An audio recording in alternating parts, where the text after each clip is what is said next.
Assalamualaikum warahmatullahi wabarakatuh. Sampurasun. Kumaha darama? Alhamdulillah urang ayeuna patepang deui dina pangajaran basa Sunda. Dina dinten ayeuna hayu urang diajar ngeunaan pakeman basa khusus kanggo pengajaran kelas 8.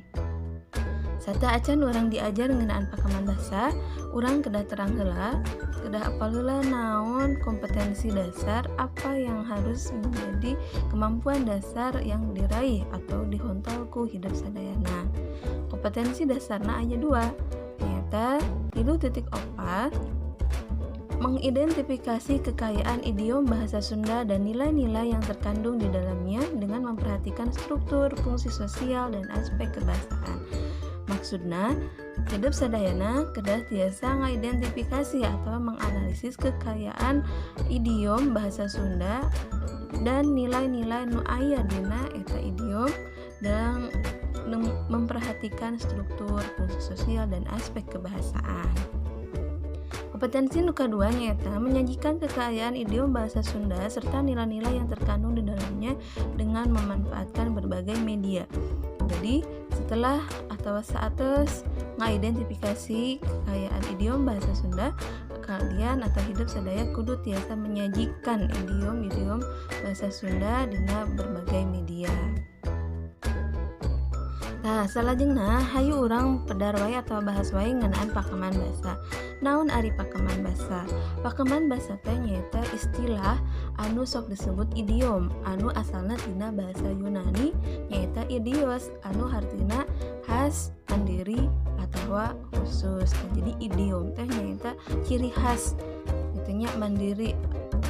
Nah, salajengna pakeman basa teh ungkara atau ungkapan basa anu kekecapana atau kata-katana geus matok, puguh, nyata geus teu bisa dirubah deui, eunteup seureuna atau urtanana sarta miboga harti anu beda jeung harti kecap asalna. Jadi pakeman basa teh hiji ungkapan atau hiji kata-kata anu teu bisa dirubah deui kata-katana sarta miboga harti anu beda jeung harti kecap asalna.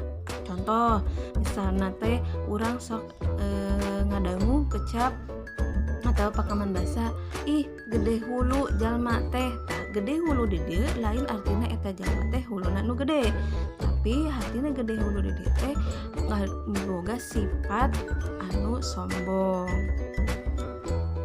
Pakeman basa teh aya 5. Anu kahiji aya nu disebut paribasa, nu kadua babasan, nu katilu cacandraan, nu kaopat uga, nu kalima caturangga. Tah ieu teh macam-macam atau rupa-rupa pakeman basa anu aya di Tatar Sunda.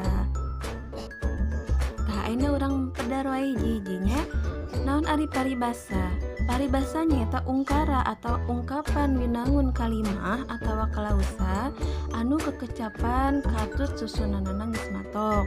Maksudna eta kalimat teh geus puguh jeung teu bisa dirubah-rubah sarta biasana ngandung harti babandingan. Babandingan teh nyaeta membandingkan sarta oge jadi siloka.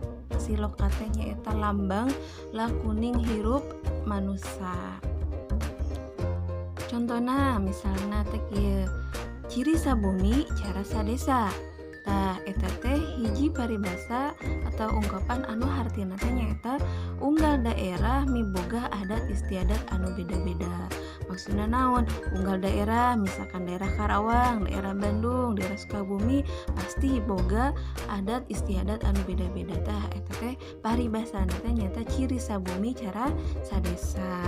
Jadi antara kalimah jeung hartina teh beda, ngandung harti anu lain atau anu seci.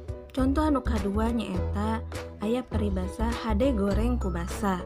Hartina nyaeta sagala rupa anu aya dina kahirupan urang teh alus gorengna urang kudu nyarita atawa kudu ku omongan.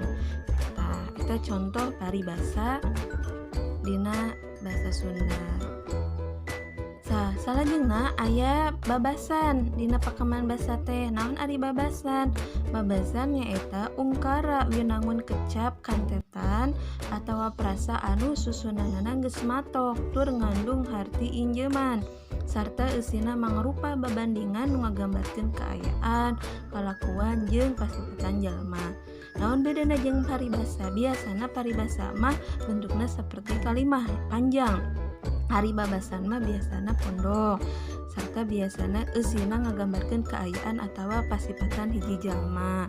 Contohna misalkan geuning eta budak teh meuni amis budi. Tah, naon di dieu maksud amis budi teh? Lain artina budi teh amis, tapi hartina someah. Mun nyarita sok bari sariah artina eta budak teh budak nu amis budi teh budak anu someah. Jadi lamun papanggih atau papendak jeung saha wae teh manehna mah sok nyaritana teh bari seuri atawa bager someah ramah nya bahasa Indonesia nama. Contoh nu kadua nyaeta nu tadi teh gede hulu. Nah, gede hulu di dieu teh artina nyaeta sombong. Pasti seueur contoh-contoh Pak babasan anu sanesnya kayak urang pelajari sasarengan. Salajengna aya cacandran. Naon ari cacandran? Cacandran teh nyaeta eusina nataan atawa nerangkeun kaayaan hiji daerah dina hiji mangsa atawa waktu. Contohna misalkan aya ungkapan samodel kieu, Bandung heureun ku tangtung. Tah eta ungkara atau ungkapan teh ngajelaskeun atau nerangkeun yen daerah Bandung teh ayeuna pinuh ku gedung-gedung, padet ku pendudukna jeung sajabana. Contoh nu kadua, Sumedang ngarang-ngarangan. Eta maksudna Sumedang teh ayeuna tos terkenal. Utamina misalkan ciri khas Sumedang teh nyata ayeuna tahu Sumedang. Tah eta nu disebut cacandran. Salajengna aya uga. Naon ari uga? Uga nyaeta pakeman basa mangrupa siloka anu eusina teh tujuman atawa ramalan kana parobahan penting kaayaan pajamanan jeung kaayaan nagara dina hiji mangsa nu bakal kasorang atau bakal datang. Jadi uga mah mangrupa ungkara atau ungkapan anu eusina mangrupa ramalan bahwa hiji kaayaan hiji zaman teh bakal barubah di mangsa nu bakal datang. Contohna Sunda Nanjung lamun nu pundung ti Bandung ka Cikapundung geus balik deui. Artina Sunda bakal maju dina hiji mangsa atau dina mangsa nu bakal datang. Tah anu pamungkas atawa anu terakhir aya pakeman basa anu disebut caturangga.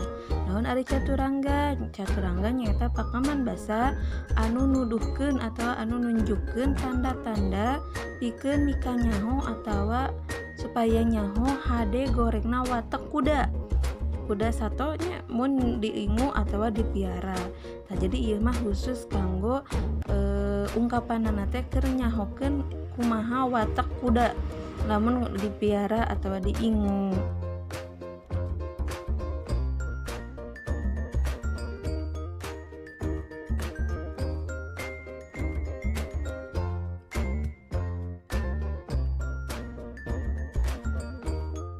Panginten cekap sakitu wae pedaran ngeunaan pakeman basa dinten ayeuna.